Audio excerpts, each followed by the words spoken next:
O Eterno é um Deus geracional. Nós vamos ver bênçãos que vão passando de pai para filho, neto, como também maldições que vão se repetindo por causa de que há um mistério nas gerações escritas nos textos sagrados. Seja bem-vindo à Universidade do Reino. Meu nome é Natanael Solis e vamos ver uma pincelada, só uma pincelada disto à luz da palavra de Deus. Quando nós vemos essas sequências que parecem até chatas de nomes, que fulano gerou ciclano, ciclano gerou beltrano e vai passando de geração, nós logo no começo, em Bereshit, temos uma grande escrita ali nos textos sagrados de tempo dedicado a escrever sobre essas gerações. E nós perguntamos para que serve tudo isso. Elas se espalham nos textos sagrados até a Brit Hadashah, que a nova aliança, e vamos ver a explicação dessas gerações, parte por parte, vida por vida, tempo por tempo, e se decifrarmos isso de uma forma muito profunda, nós vamos precisar de, com certeza, muito estudo e muito tempo para isso. Logo de cara você vê em Gênesis capítulo 5 a geração de Adão, que seria a geração do Adão quando ele começa a gerar filhos. Nós sabemos que o Abel ele foi morto por Caim, Abel morre e é levantado Shet, que seria o filho substituto, vamos falar, de uma geração santa que Deus está levantando. E aí começa essa dinâmica santa de apresentar os nomes de cada uma dessas pessoas ou personagens que vão compor essa geração santa. Você pode ver que em Gênesis 5 está escrito que Shet gerou a Enos, e aí começa essa geração, e Enos começa a buscar a Deus. E vou traduzir rapidinho aqui os nomes para você entender já os mistérios que há nesses nomes e nessas gerações. Quando nós vemos Enos, que gerou a Cainã, Cainã gerou a Malalel, Malalel gerou a Jared, Jared a Enoque, Enoque a Matusalém, Matusalém a Lameque, Lameque a Noar, que seria Noé. Logicamente estou aqui apresentando os nomes que aparecem em português. Mas se você vê a tradução de cada nome, isso eu já ensinei em sala de aula, e já passei para muita gente, mas é uma sequência de nomes que juntando dá uma frase. Só que depois tem outra sequência de Shem, que seria o próprio Sem, filho de Noé. Você sabe que de Noé, quando morre todo mundo, vão prevalecer os três filhos, Shem, Cã e Afet. E no caso de Shem, que seria a descendência semítica, que dará a sequência para essa genealogia, essa geração santa. E a outra sequência, em Gênesis 11, você vai ver como esses nomes também em sequência vão formar mais uma frase. Olha só, quando nós vemos o nome Enos, Enos significa homem, Cainã significa que possui, Malalel significa santidade de Deus, Jared significa descendência, Enoque significa ensino, ensinar, Matusalém significa sua morte trará, Lameque significa vigor e Noé significa Noar, que seria descanso. Se você junta essa frase, vai dar uma frase mais ou menos assim: homem que possui a santidade de Deus, a sua descendência ensinará que sua morte trará vigor e descanso. Aí está falando logicamente de Mashiach, porque essa é a linhagem de Yeshua HaMashiach.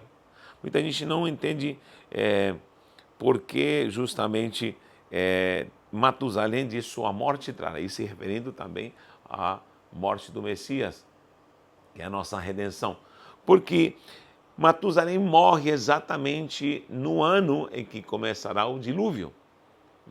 Matusalém morre, você vai ver que Matusalém é avô de Noé. Lameque morreu antes, faça os cálculos, não esqueça que Matusalém viveu 969 anos.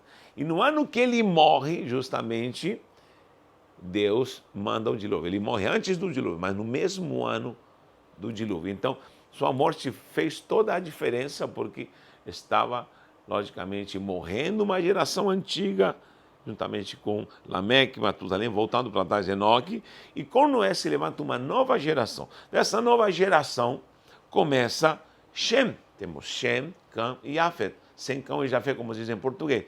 E de Shem se levanta uma nova geração em sequência até Abraão em português. Então, Temos aí Shem, que vai gerar Arfaxad, em Gênesis 11, você pode ler isso, e Arfaxad gera Salá, Salá gera Eber, Eber gera Peleg, Peleg gera Reu, Reu gera Serug, Serug é Naor Tera, e Terá a Abrão. Temos aí mais uma sequência de 10 nomes. Se você quer a tradução, não se preocupe, não estou anotando muito agora, mas estou depois mandando tudo no PDF, para você se ligar no PDF. Temos aí a tradução para Shem. Shem significa nome. O único nome que significa nome é o nome de Shem. Nome.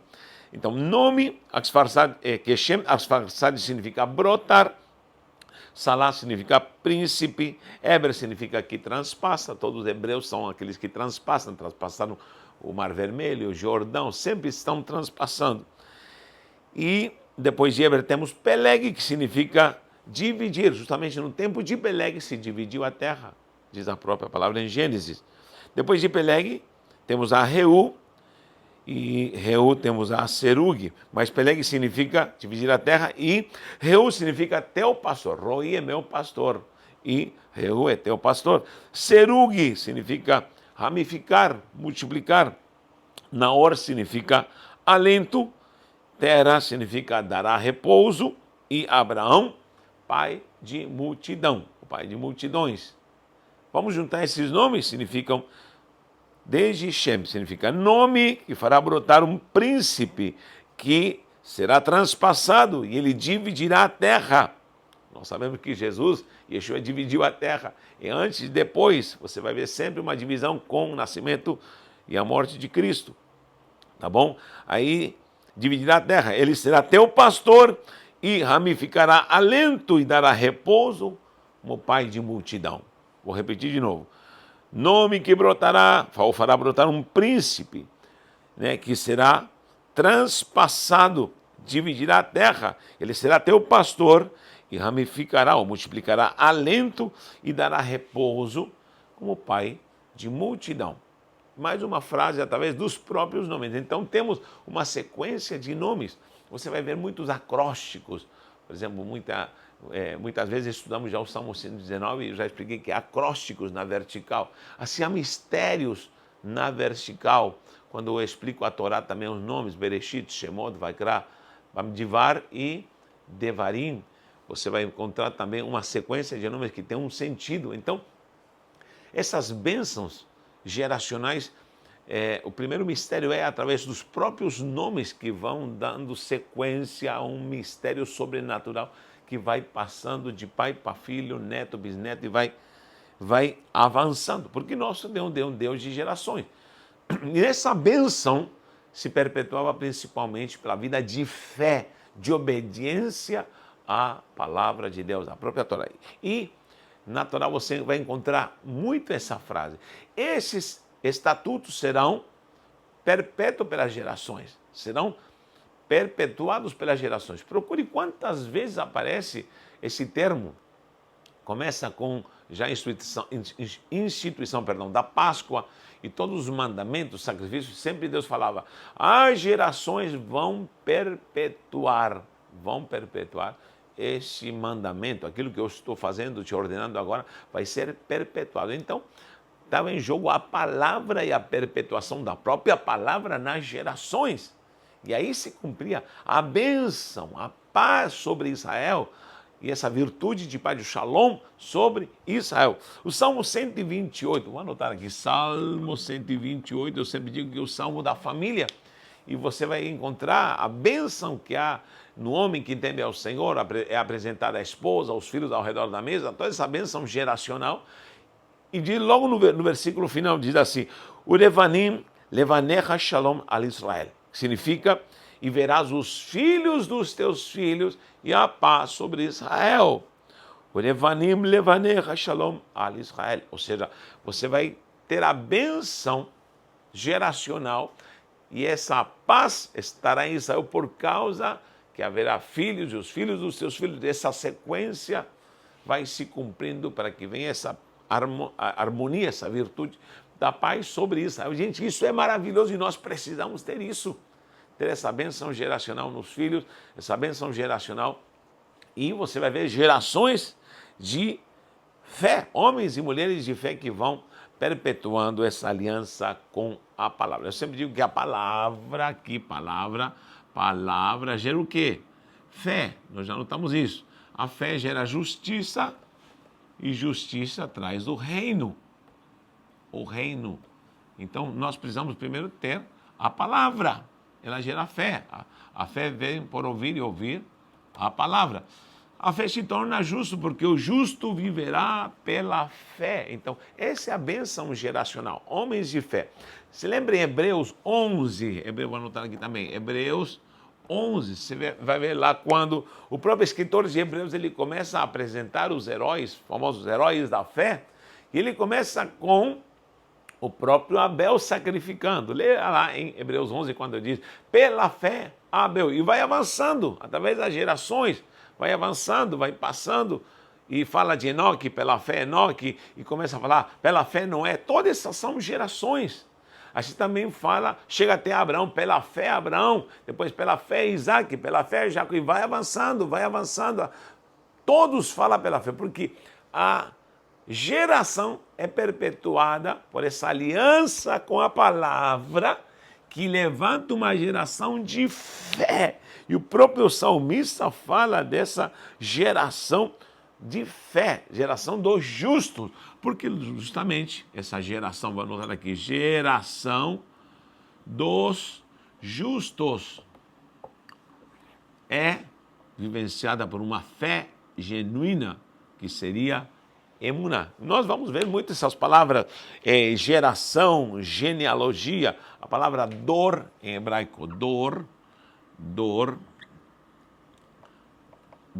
isso não tem nada a ver com a nossa dor em português, mas é dor que se refere à geração. Temos também a palavra toledot,